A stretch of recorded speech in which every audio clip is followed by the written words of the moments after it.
कान्तिपुर समाचारमा आज घर घरमा घटस्थापना गरी दशैंको स्वागत हुँदा गाउँ शहरमा पर्वको रौनक र बजारमा बढेको चहल पहल।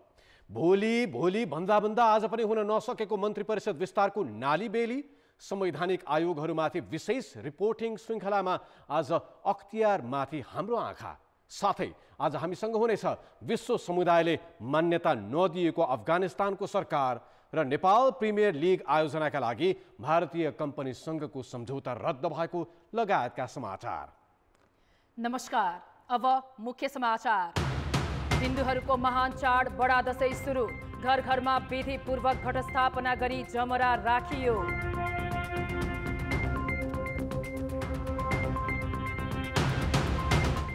भ्रष्टाचार छानबिन गर्ने अख्तियार आफै, राजनीतिक भागभण्डामा पर्दा बेथितिको चाङ। ठूला घटनामा छानबिन शून्य, मुद्दा दर्ता 4 गुणाले घट्यो। के गरियो भन्ने सम्बन्धमा चाहिँ भन्न सक्ने अवस्था चाहिँ अहिले रहेको। गठबन्धन दललाई मन्त्रालय भाग लगाउने सक्कस, एकीकृत समाजवादीलाई थप 2 मुख्यमन्त्री दिने सहमति, सरकार विस्तार आज पनि भएन। शरणार्थीका दुःख र पीडा बोल्ने तान्जानियाका साहित्यकार गुरनाहलाई यस वर्षको नोबेल पुरस्कार, बहुप्रतीक्षित शान्ति र अर्थशास्त्रतर्फको घोषणा अर्को साता। र एभरेस्ट प्रिमियर लिगको उपाधिका लागि पोखरा राइनोस र चितवन टाइगर्स भिड्ने, दोस्रो क्वालिफायरमा पोखराद्वारा भैरवा ग्ल्याडिएटर्स 7 विकेटले पराजित। हिन्दूहरूको महान चाड बडा दशैं आजबाट सुरु भएको छ। दशैंको पहिलो दिन आज घटस्थापना, घर तथा शक्तिपीठमा विधिपूर्वक कलशको स्थापना गरी जमरा राखिएको छ। आत्मा शुद्ध गरी नदी खोलामा गई चोखो बालुवा या माटो ल्याई दशैं घर या पूजा कोठामा जमरा उमार्न जौ, गहुँ लगायत अन्य अन्न छरेर घटस्थापना गरिन्छ।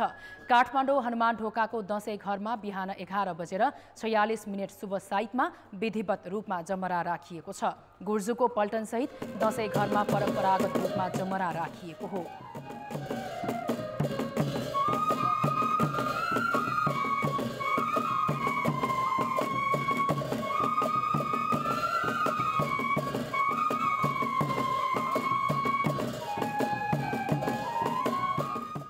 आजबाट नवमीसम्म घर घरमा र देवी मन्दिर तथा शक्तिपीठहरूमा दुर्गा भवानीको पूजा आराधना गरी प्रार्थना गरिन्छ।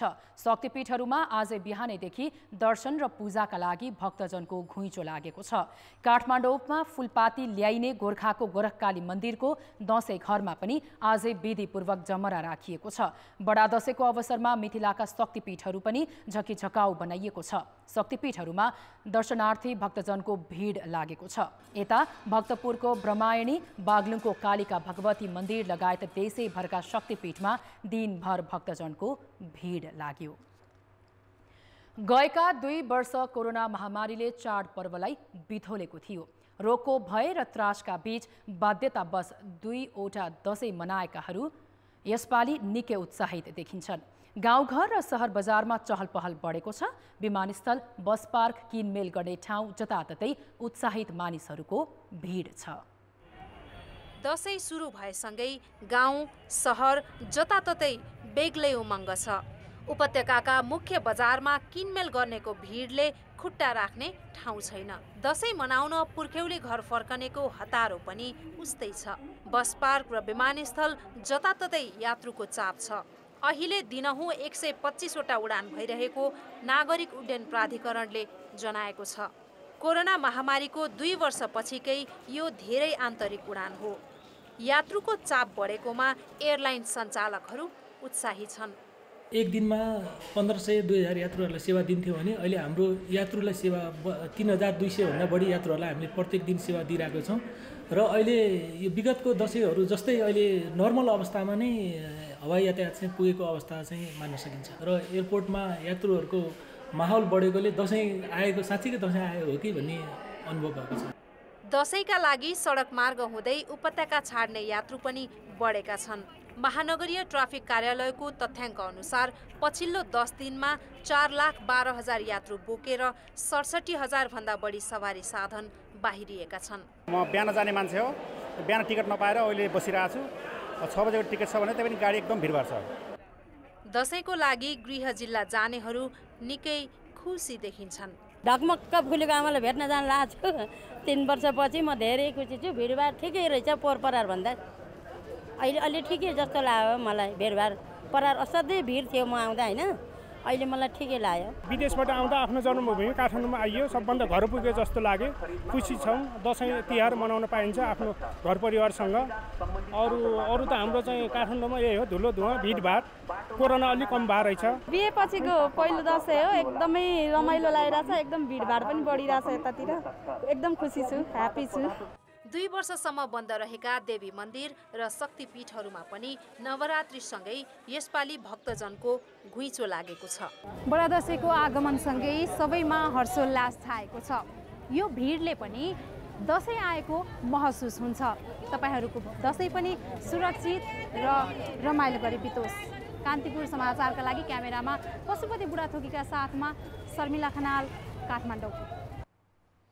अब जनताको आवाज हामीले 7 प्रदेशमा सोधेका थियौँ। यसपालिको दशैं कसरी मनाउँदै हुनुहुन्छ?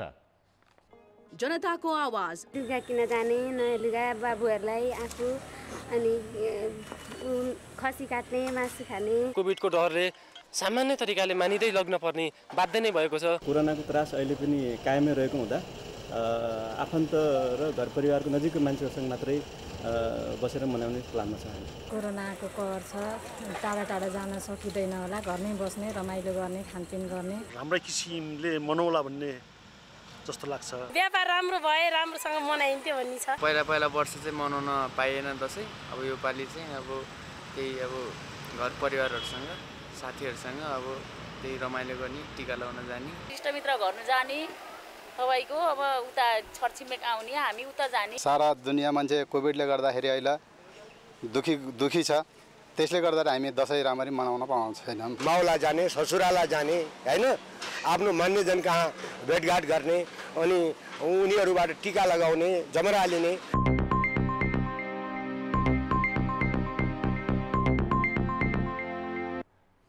रोजेको मन्त्रालय र सङ्ख्या तानातानमा अल्झेका सत्ता गठबन्धन दलहरूबीच मन्त्री परिषद विस्तार भ्यागुताको धार्नी जस्तै भएको छ।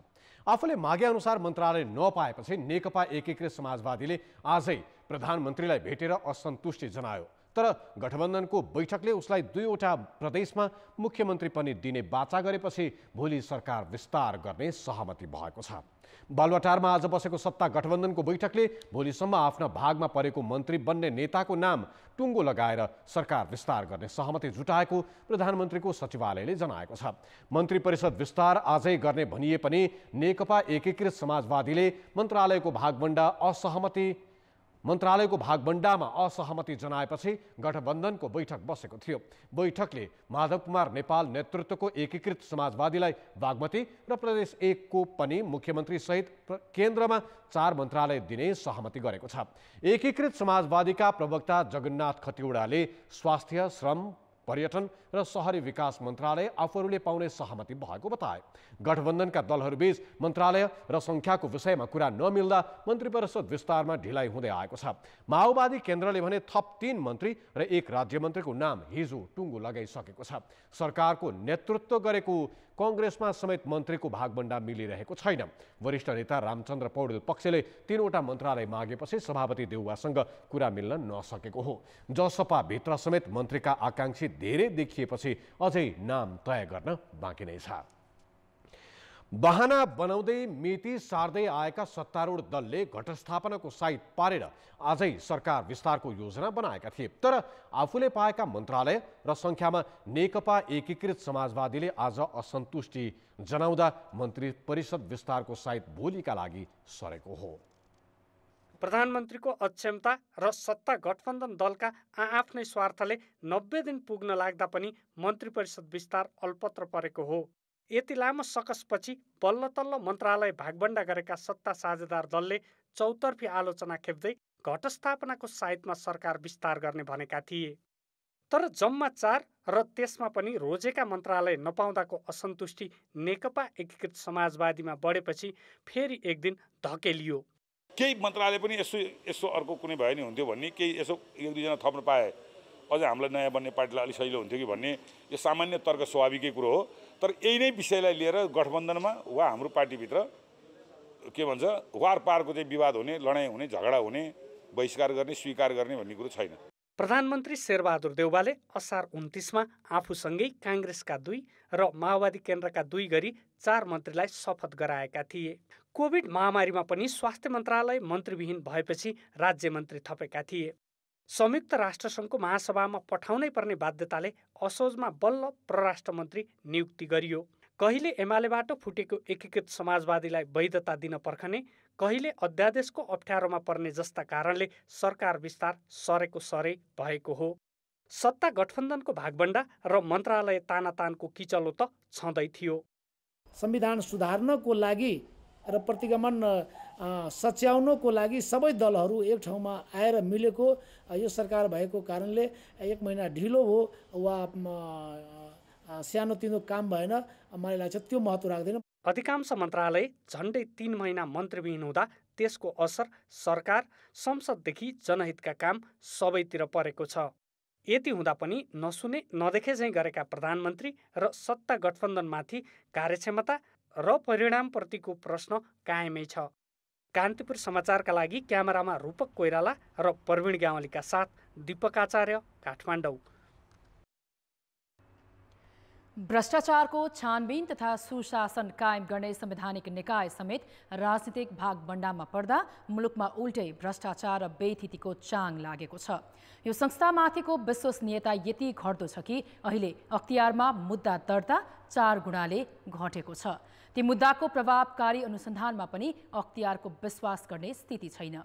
संवैधानिक आयोग विशेष 3मा आज अख्तियार दुरुपयोग अनुसन्धान आयोगबारे सहकर्मी बाबुराम तिमेल सिन्हाको विशेष रिपोर्ट।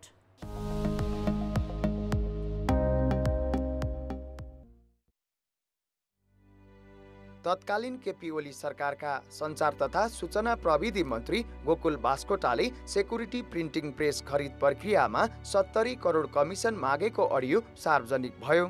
2076 फागुन 8 गते मन्त्री बास्कोटाले खुसुक्क राजीनामा बुझाए। लगत्तै संसदको सार्वजनिक लेखा समितिले छानबिन गरी आवश्यक कारवाही गर्न अख्तियार दुरुपयोग अनुसन्धान आयोगलाई सिफारिस गर्यो। तर घटनाको 2 वर्ष पुग्न लाग्दा समेत अख्तियार ठोस निष्कर्षमा पुग्न सकेको छैन।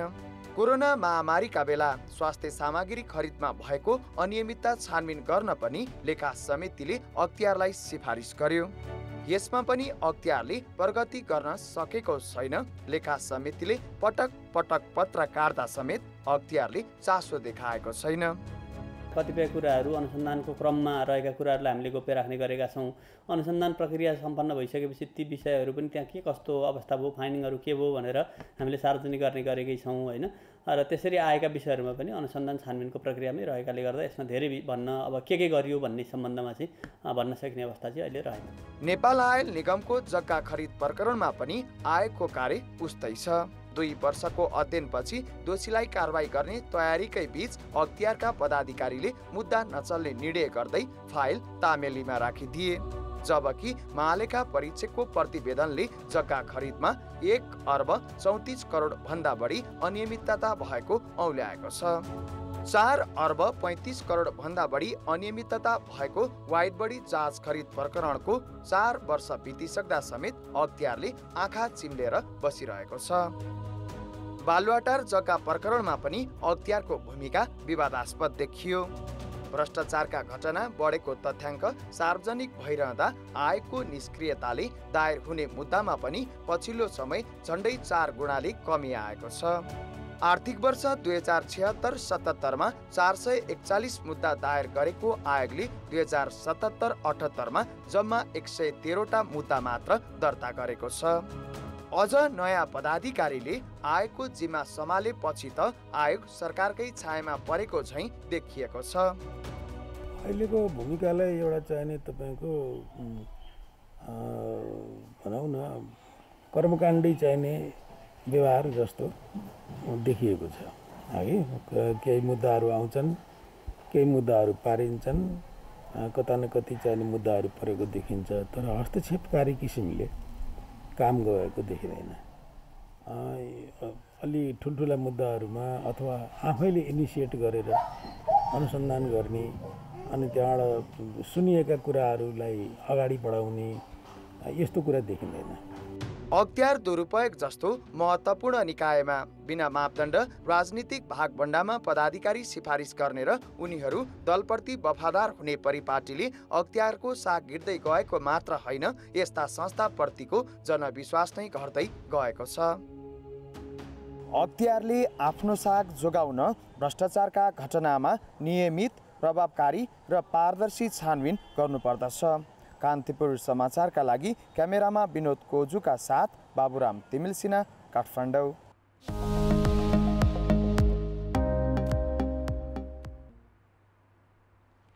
अब जनमतको अन्तिम परिणाम। जनमतमा हिजो हाम्रो प्रश्न थियो, आर्थिक अपराधका घटनामा बैंक तथा वित्तीय संस्थाका सञ्चालक र कर्मचारी नै संलग्न हुनुलाई के भन्नुहुन्छ? ए. बदनियतको पराकाष्ठा, बी. नियमनको अभाव र सी. विश्वासको दुरुपयोग। जनमतको अन्तिम नतिजा यस्तो छ, ए. बदनियतको पराकाष्ठामा 45%, बी. नियमनको अभावमा 23% र सी. विश्वासको दुरुपयोगमा 32% मत प्राप्त भएको छ। अब आजको प्रश्न। जनमत ठूला मुद्दामा अख्तियार दुरुपयोग अनुसन्धान आयोगले किन ठोस निर्णय दिन नसकेको होला? ए. पदाधिकारीको स्वार्थले, बी. सरकारी दबावमा परेर र सी. खोटपूर्ण नियुक्तिले। जनमतको अन्तिम परिणाम भोलि बेलुकी 8 बजेको कान्तिपुर समाचारमा प्रसारण गर्नेछौँ। कृपया NEWS news space A, B वा C टाइप गरी 34001मा SMS गरी आफ्नो मत व्यक्त गर्नुहोला। नेपाल र भारतबीच सीमा क्षेत्रमा हुने अपराध नियन्त्रणमा सहकार्य बढाउने सहमति गर्दै सीमा सुरक्षा बैठक सकिएको छ। तर एसएसबीले तुइन चुडाइदिँदा महाकालीमा बेपत्ता भएका दार्चुलाका जयसिंह धामी प्रकरणबारे भने 3 दिनसम्म चलेको बैठकमा छलफल समेत भएन। भारतीय सुरक्षाकर्मीकै कारण आफ्ना नागरिक बेपत्ता हुँदा पनि नेपाली पक्षले सीमा सुरक्षा बैठकमा कुरै उठाउन सकेन। त्यो घटनामा नेपाल सरकारले भारतलाई नै कूटनीतिक नोट पठाएको र त्यो कूटनीतिक तहकै कुरा भएकाले सुरक्षा फौजको बैठकमा कुरा नउठाइएको नेपालका अधिकारीहरूको दाबी छ। नयाँ दिल्लीमा भएको 3 दिने बैठकमा सीमा अपराध नियन्त्रणमा सहकार्य र समन्वय बढाउने सहमति भएको सशस्त्र प्रहरी महानिरीक्षक शैलेन्द्र खनालले जानकारी दिएका छन्। बैठकको समापनमा आज दुवै पक्षबीच 12 बुँदे समझदारीमा हस्ताक्षर भएको छ। माओवादी केन्द्रका अध्यक्ष पुष्पकमल दाहाल नेता व्यवस्थापनको सकसमा परेका छन्। खास गरी दोस्रो तहका नेताहरूको आकांक्षा र आफ्नै अलमलले माओवादीबाट सरकारमा कसलाई पठाउने भन्ने टुङ्गोमा पुग्न दाहाललाई हम्मे पर्यो। मलाई उनले आफू निकटलाई मात्रै सरकारमा पठाउने निर्णय गरे। पछिल्ला अभिव्यक्ति, हावभाव र कार्यशैली हेर्दा अध्यक्ष दाहाल आफूसँग बाँकी नेता व्यवस्थापनकै ठूलो तनावमा देखिन्छन्। हुन त गुट उपगुट र व्यक्ति केन्द्रित राजनीति माओवादी केन्द्रको रोग नै हो। यही रोगले खिँदै गएको माओवादीमा एमालेसँगको एकता टुटेपछि पनि गुटगत स्वार्थ हराउन सकेन। बरु यति बेला दाहाललाई आफूसँग रहेका सीमित नेताहरूकै व्यवस्थापन गर्न गाह्रो भएको छ। दाउपेच र चलखेलका आधारमा गरिएका समीकरणका आधारमा गरिएको चाहिँ शक्ति आर्जन दिगो र थाहै हुँदैन। उहाँ चाहिँ अहिले त्यही चुनौतीमा हुनुहुन्छ। आफ्ना पार्टीका सबै नेताहरू मन्त्री मात्रै बन्न खोजेको, क्रान्तिकारी नभएको, लक्षित वर्गसँग अलगिएर पुँजीपति बन्न खोजेको जस्ता आरोप दाहालले बारम्बार दोहोऱ्याइरहेका छन्। त्यसो त बुधबारको बैठकबाट आफू निकटलाई मात्रै मन्त्रीमा पठाउने निर्णय गरेपछि गुटगत असन्तुष्टि झनै बढेको छ। हुन त आफू मात्रै शक्तिशाली बन्न खोज्दा उनले मोहन वैद्य, बाबुराम भट्टराई, नेत्रविक्रम चन्द, रामबहादुर थापा लगायत युद्धकालीन योद्धालाई पार्टीबाट गुमाइसकेका छन्। अहिले कृष्णबहादुर महरा, जनार्दन शर्मा, वर्षमान पुन, पम्फा भूषाल, शक्ति बस्नेत र नारायण काजी श्रेष्ठ अध्यक्ष पछिको शक्तिमा आउन खोजिरहेका छन्। त्यसो त विभागीय जिम्मेवारी दिँदा दाहालले महरालाई च्याप्न र श्रेष्ठलाई किनारा लगाउन खोजेको देखिन्छ।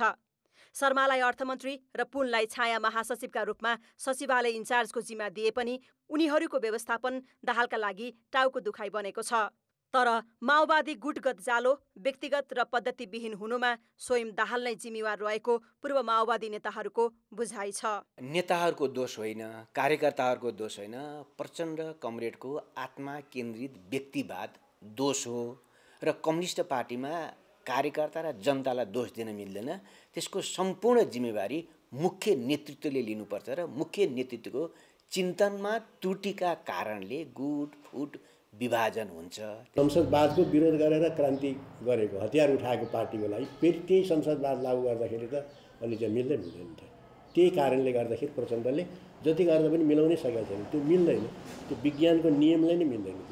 2052 सालमा सशस्त्र युद्ध थाल्नु अघिदेखि नै माओवादीको नेतृत्व सम्हालेर पार्टीमा 3 दशकभन्दा बढी एकछत्र राज गर्दै आएका अध्यक्ष दाहाल एमालेसँगको एकता टुटेपछि राजनीतिक रूपले निराश र आक्रोशित छन्।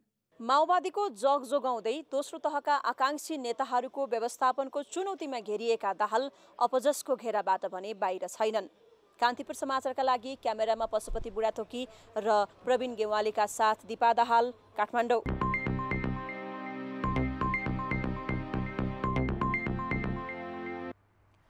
चालू आर्थिक वर्षमा नेपालको आर्थिक वृद्धि दर 3.9% रहने प्रक्षेपण विश्व ब्याङ्कले गरेको छ। यो वृद्धि दर गत आर्थिक वर्षको भन्दा 1.8%ले बढी हो।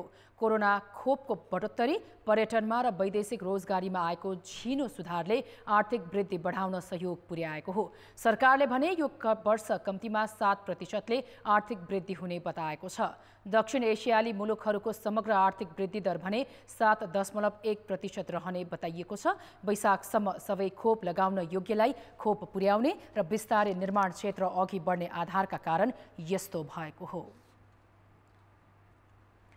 भारतको रक्सौलदेखि काठमाडौँको चोभारसम्म रेलवे लाइनको विस्तृत अध्ययन गर्न नेपाल भारत बीच सम्झौता भएको छ। नयाँ दिल्लीमा आज रेल विभागका महानिर्देशक दीपक भट्टराई र भारतीय विदेश मन्त्रालयका जोइन्ट सेक्रेटरी अनुराग भूषणले सम्झौतामा हस्ताक्षर गरेका हुन्। सहमति अनुसार 18 महिनाभित्र भारतीय पक्षले नेपाल सरकारको समन्वयमा अध्ययन गर्नेछ।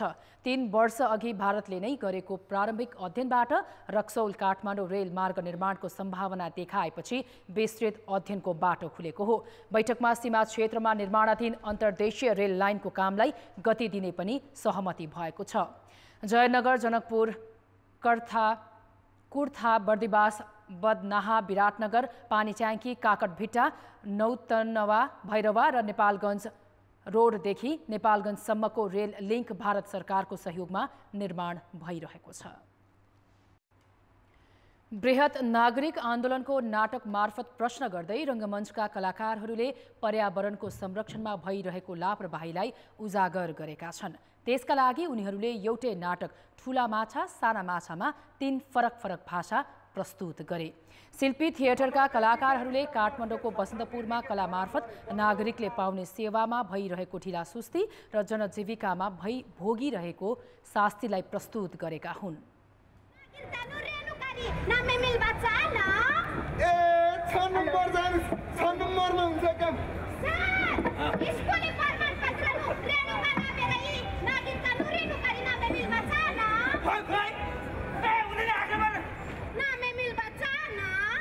बुझिने भाषामा भन्नुस् त। स्कुलको प्रमाणपत्रमा रेणुका नाम छ। नाम पनि तपाईले बिगारेको हो। सातजना मान्छे जुटाउ, लेप्ची लगाऊ, नाटेको फोटोकपी गरेर कम गरेर चाहिँ पुरेस गर्नु। 3500 रुपैयाँ मागिदिनुस्, तपाईहरु काममा आजै गरिदिन्छु। 13 जना कलाकारहरूले पर्यावरण संरक्षणका लागि कोरस गान गरे। संगीतको सहारामा सेवा चुस्त दुरुस्त हुनुपर्ने माग गरे। दलालहरू बजारमा किन्न पाइन्छन् हजारमा।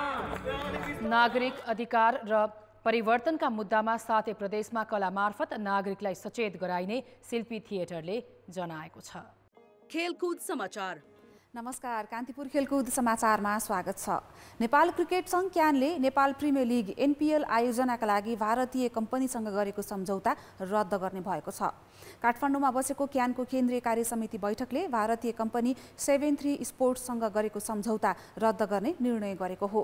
क्यानले आज जारी गरेको विज्ञप्तिमा सम्झौता कार्यान्वयन गर्न नेपाल सरकारबाट अनुमति नपाएको र कम्पनीले सरकारको अनुमति पूर्व गर्नुपर्ने कार्य पनि नगरेको उल्लेख छ। मङ्सिरमा T20 लिग NPL आयोजना गर्ने घोषणा गर्दा क्यानले भारतीय कम्पनीसँग 10 वर्षका लागि 42 करोड सम्झौता गरेको भन्दै व्यापक आलोचना भएको थियो। सम्झौताबाट पछि हट्नुपर्ने दबाब पनि क्यानलाई परेको थियो। यस्तै क्यान कार्य समिति बैठकले कर्णाली प्रदेशका कालीकोट, दैलेख, सल्यान र रुकुम पश्चिमलाई सदस्यता दिएको छ। बैठकले अशोकनाथ प्याकुरेलले राजीनामा दिएपछि रिक्त सचिवमा प्रशान्त विक्रम मल्ललाई कार्यवाहको जिम्मेवारी दिने निर्णय पनि गरेको छ। क्यानले मुख्य प्रशिक्षक नियुक्तिका लागि एक साताभित्रै आवेदन माग गर्ने भएको छ। मुख्य प्रशिक्षक डेबो आठमोरले गत महिना ओमान भ्रमणका बेला पदबाट राजीनामा दिएका थिए। यस्तै सन् 2021 नोभेम्बरमा UAE-मा हुने महिला T20 विश्वकप एसियाली छनौटका लागि अक्टोबर 20बाट बन्द प्रशिक्षण सुरु हुने जनाइएको छ। एभरेस्ट प्रिमियर लिगको उपाधिका लागि पोखरा राइनोज र चितवन टाइगर्स बीच प्रतिस्पर्धा हुने भएको छ। आज भएको दोस्रो क्वालिफायरमा पोखरा भैरहवा ग्ल्याडिएटर्सलाई 7 विकेटले पराजित गर्दै पहिलो पटक EPL-को उपाधि नजिक पुगेको हो। TU क्रिकेट मैदानमा टस हारेर ब्याटिङ गरेको भैरहवाले खराब प्रदर्शन गर्दै 20 ओभरमा 6 विकेटको नोक्सानीमा 119 रन बनाएको थियो। भैरहवाले 32 रनमा पहिलो विकेट गुमाएको थियो, तर 51 रन जोड्दा थप 4 खेलाडी पवेलियन फर्किए। ओपनर रोहित पौडेल 18, अर्का ओपनर प्रदीप ऐरी 11, शार्विन मुनियान्डी 3, उपुल थरङ्गा 10 रनमा आउट भए। कप्तान शरद भेसावकर र आरिफ शेखले पारी सम्हाल्ने प्रयास गरेका थिए, तर अपेक्षा गरे अनुसारको रन प्रहार गर्न सकेनन्। आरिफ 27 रनमा आउट हुँदा शरद 32 रनमा अभिजित रहे। भैरहवालाई सामान्य रनमा रोक्ने क्रममा किशोर महतोले उत्कृष्ट बोलिङ गरे। उनले 4 ओभरमा 1 मेडन सहित 21 रन खर्चिएर 2 विकेट लिए। शाहान आराचिगेले 2, नन्दन यादव र अशेला गुणारत्नेले 1-1 विकेट लिए। जवाफमा पोखराले 18 ओभर 2 बलमा 3 विकेट गुमाएर लक्ष्य पूरा गर्यो। रिचर्ड लेवी 14, रित गौतम 6 रन र लोकेश बम 0मा आउट भएका थिए। लेवीलाई भुवन कार्कीले उत्कृष्ट फिल्डिङ गर्दै रन आउट गरे। रित र विवेक भुवनकै बलमा मैदान बाहिरे, तर चौथो विकेटका लागि शाहान र विपिन रावलले 88 रनको साझेदारी गर्दै पोखरालाई फाइनलमा पुर्याए। शाहानले 53 र विपिनले 40 रनको योगदान गरे। पोखराले भैरवाले खराब फिल्डिङ गर्दै 4 क्याच मिस गरेको थियो, त्यसको फाइदा उठायो। फाइनल शनिबार हुनेछ। चितवनले पोखरालाई नै 9 विकेटले हराउँदै फाइनलमा पहिलो पटक स्थान बनाएको हो। साफ च्याम्पियनसिपमा भारत श्रीलङ्कासँग गोल रहित बराबरीमा रोकिएको छ। जारी प्रतियोगितामा उपाधि दावेदार भारतको यो लगातार दोस्रो बराबरी हो। मालदिभ्सको माले स्थित राष्ट्रिय रङ्गशालामा आज भएको खेलमा भारतले अधिकांश समय श्रीलङ्काको पोस्टमा आक्रमण गरेको थियो, तर गोल गर्न भने सकेन। अर्को बराबरीले भारतलाई फाइनल पुग्नका लागि सहज नहुने भएको छ। आफ्नो पहिलो खेलमा भारतले बङ्गलादेशसँग 1-1 गोलको बराबरी खेलेको थियो। यो नतिजाले नेपाललाई भने फाइदा पुगेको छ। नेपाल मालदिभ्स र श्रीलङ्कालाई हराउँदै 6 अङ्कका साथ तालिकाको शीर्ष स्थानमा छ। दोस्रो स्थानको बङ्गलादेशको 4 अङ्क छ। बङ्गलादेशले आज राति पौने 10 बजे घरेलु टोली मालदिभ्ससँग खेल्दैछ। भारत 2 अङ्क सहित तेस्रो स्थानमा छ। अघिल्ला 2 खेलमा हारेको श्रीलङ्का 1 अङ्कका साथ पुछारमा छ। अब ए डिभिजन राष्ट्रिय फुटसल लिग सम्बन्धी प्रसङ्ग।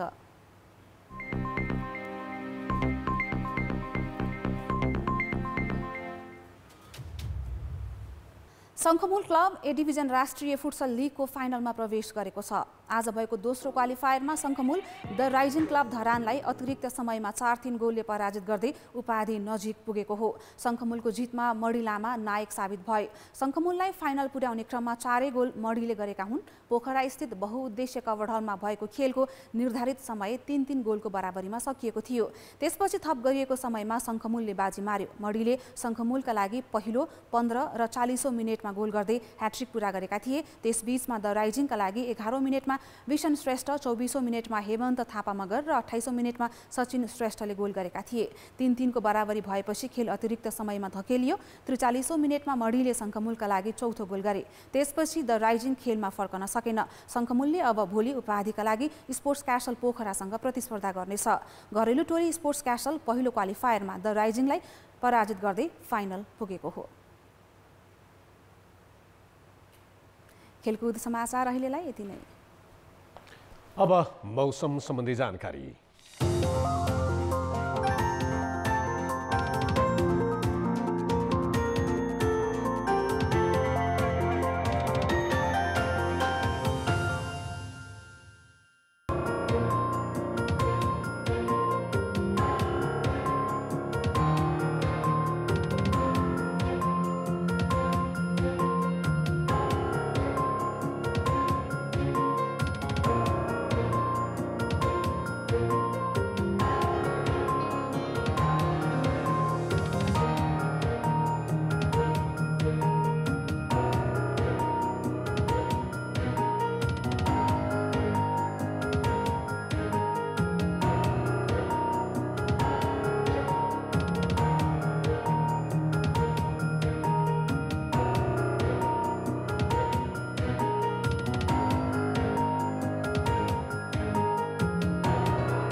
कान्तिपुर समाचार अहिलेलाई सकियो। कान्तिपुर टेलिभिजन हेर्दै गर्नुहोला।